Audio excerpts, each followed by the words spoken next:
The year is 2022. Audiences across the globe are about to sink their teeth into the second Minions movie, the merch-incentivized spin-off to a mediocre 3-movie franchise. Jurassic Park 6 came out just under a month ago and was universally hated by moviegoers, but the almost $700 million profits sell studios a different story. Year in, year out for the last decade, we as moviegoers have witnessed beloved stories become structurally diluted for profits, watched as every piece of pop culture has been squeezed for every penny it's worth. And in this video I want to get to the bottom of exactly what has happened and why it will continue to happen. Welcome to Modern Film, Lazy Hollywood.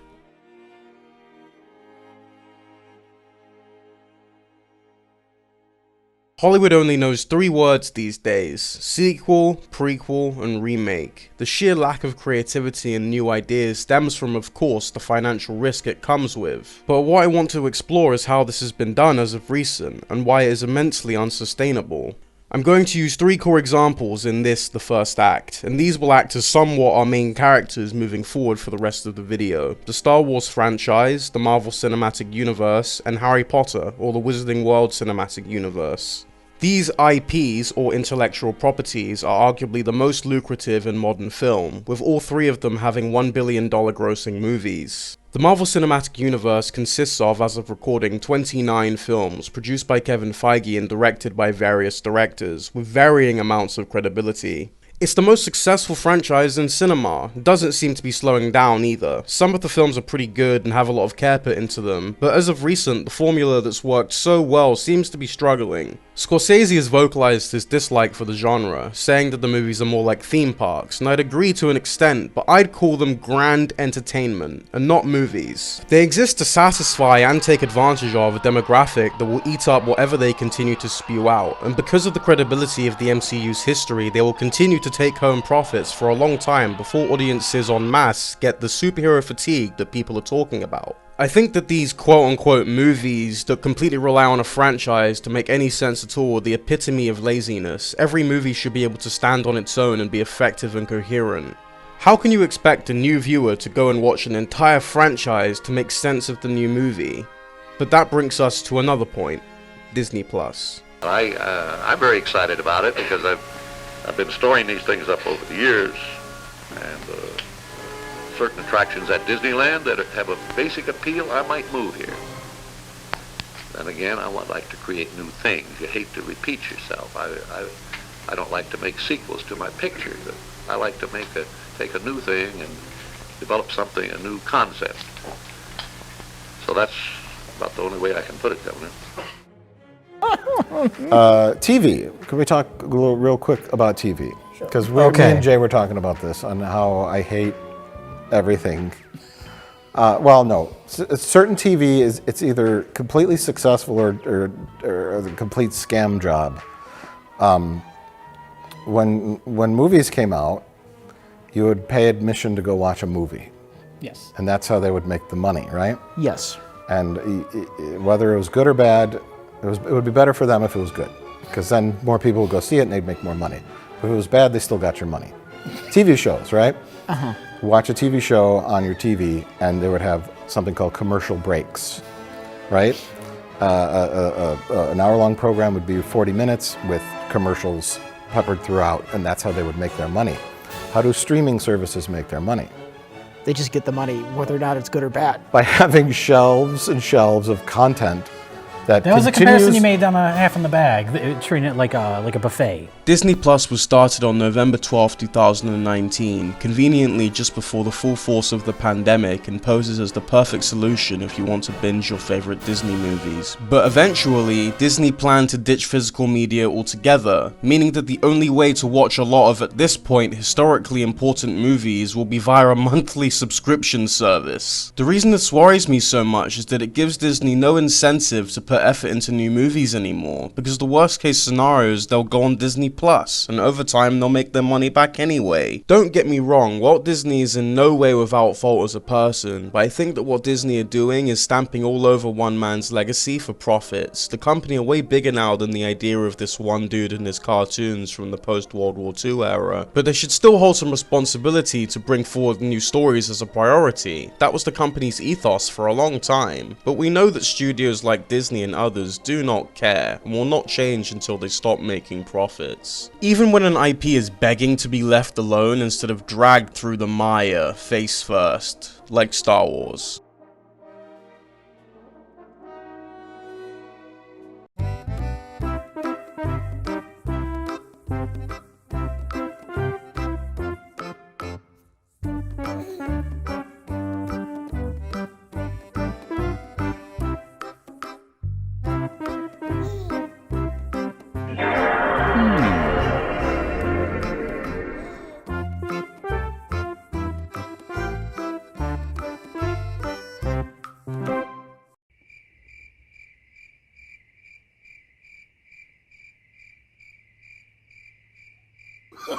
Oh, no, no, no, no.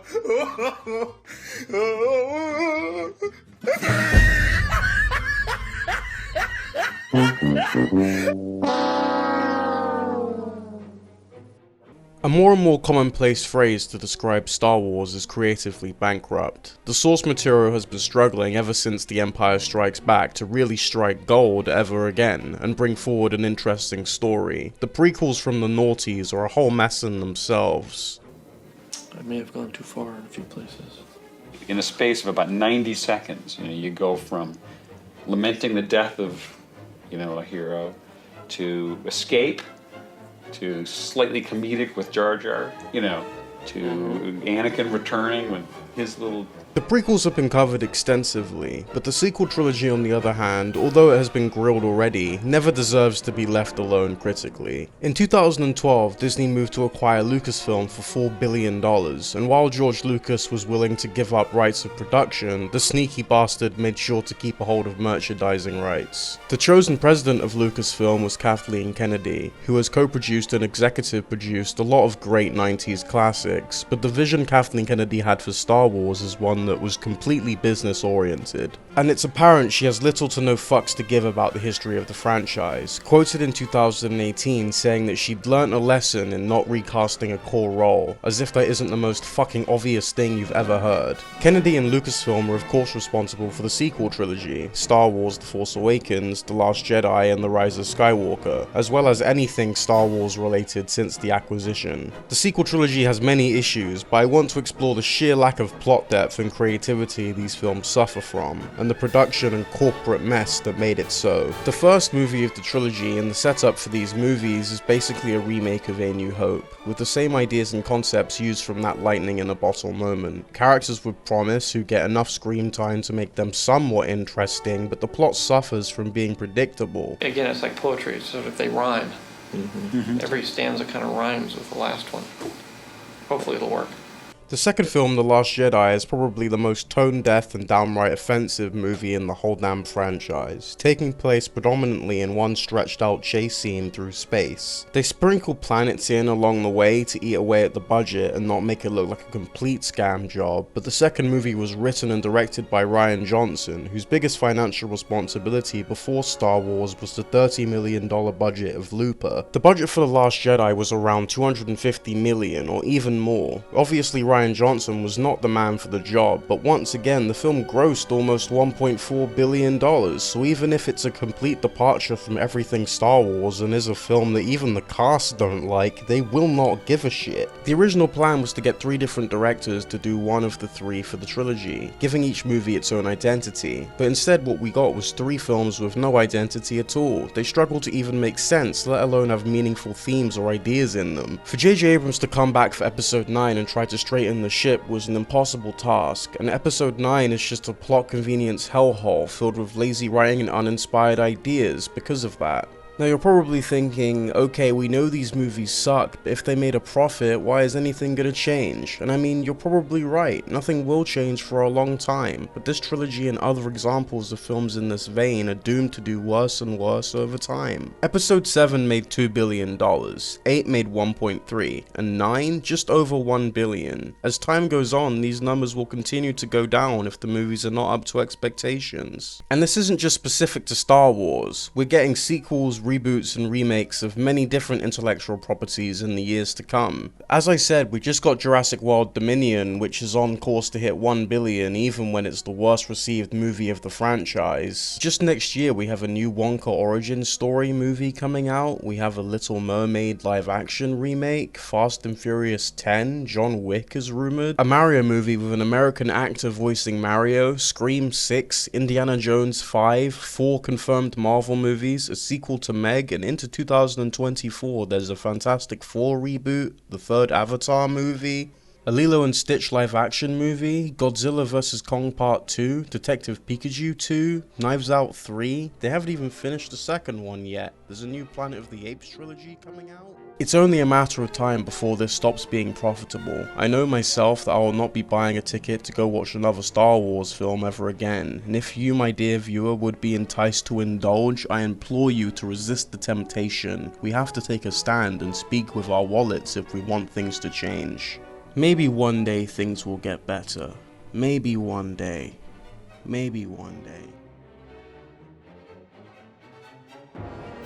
The average movie today is $25 million, the average film. I believe about 6 years ago it was $15 million. I mean the multiplication table of what films are going to cost 10 years from now is going to mean that Hollywood will be out of control in that they won't be able to give audiences grand entertainment anymore. And instead you're going to just have to settle for films that are a little low in calories. And there's nothing wrong with that too, because maybe it'll bring back Tracy and Hepburn. Maybe it'll bring back writers like, you know, Ruth Gordon and Carson Kanan. And maybe it'll be a revolution, and the films will be smaller but much more provocative. Can you do that kind of movie? Yes, I can. If I find the right script and story, absolutely.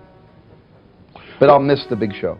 Some people will say that Steven Spielberg was wrong in this interview he did in the 80s, but I'd say that in some ways he was right. Because of the amount of money studios are fronting and budget, they have little to no room for error, and the sheer numbers add to the fear around taking risks and being bold in script and shot selection, all of it. We can only hope that things will get better, and that sooner rather than later big studios are incentivized to make bold creative decisions. Hopefully we do have some sort of renaissance in film, and the smaller movies that don't get as much attention get more recognition more often. Very quickly I want to speak about Harry Potter. I think that the source material has more cinematic universe potential than any other modern IP.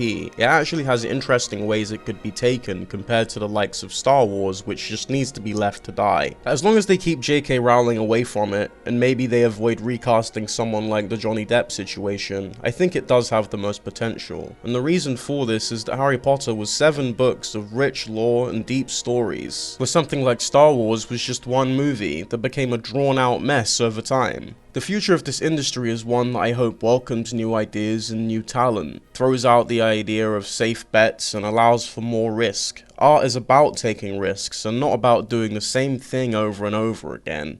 And if the likes of Disney don't change things up, they'll keep seeing losses over time when more people realize that what they're doing is just pure laziness. There are so many interesting and thought-provoking movies being made by the likes of A24 and other smaller production companies, and those are the films that I encourage you to give more of your attention to. Even the films I talk about on this channel are a good example of the kind of film that we should go and watch. Instead of the likes of Star Wars movies and limited-run TV shows, poorly made Netflix movies, and anything in that realm that will be forgotten about a lot faster than a film with so much care put into it. Think about the likes of the Turtles movie from 2014. Michael Bay looked at Transformers and thought, okay, we put these beloved 90s cartoon characters in a live action movie, then we throw Megan Fox in there and we should be good, right? Wrong. It worked for Transformers because it was just once again that one moment where it was right for that kind of movie. There was a live action Power Rangers movie in 2017 and no one even talks about it these days. When it was coming out, it was all anyone was talking about. These movies were big budget remakes that Hollywood thought people wanted. But even if they were movies that people were initially interested in, the execution of them at the end of the day was abysmal, and that meant that people didn't want to go and see them. Ultimately, Hollywood treats audiences like they are stupid these days. Like they can release anything and half-ass it and people won't notice, but over time, people will begin to notice it and it won't always work. That I'm sure of. When though, I'm not so sure. It depends on whether audiences are prepared to take a stand and make a point. Morbius, Suicide Squad 2016, these are two examples of movies that the average moviegoer initially didn't see an issue with, but when people en masse and in critic circles started to hate bomb these films, people started to notice. But by that point, it's too late. The soft reboot of Suicide Squad from last year was a brilliant movie, but it was a box office flop because of, in part, the reputation that the movie built and also the lack of differentiating itself in advertising. If audiences feel like they're being taken advantage of, they won't show up, even if there's a real effort being made to resolve the core problem, which is that studios will not put in the effort to make a film good unless there's a direct financial incentive to do so. I realize there's a lot of information in this video, and I tried my hardest to make it as digestible as possible, but honestly this issue is something that I really care about and I want to see improve. Film is something that we should all be able to love and cherish without feeling like we're being robbed or played for fools by companies capable of giving us much more. Technology is only getting better too, which means that films can be shot and executed in so many new ways. The future is bright for film, as long as we understand as an audience that we have a lot of the control. If we don't watch these films, they can't make money and things will change. I dream of a time when film can be something that I can love just as much as I did when I was young. A time when productions were taken seriously. A time when studios remembered the fact that they're making films that will be around long after they're gone. And if their legacy is a few reboots, it's not gonna look too great to the grandkids, is it?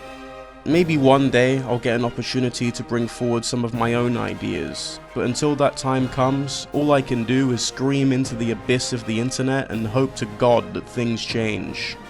Be vigilant in the decisions you make when choosing what movie to watch this weekend. It may mean a better future for artistic expression, and a future in this industry we can be proud of.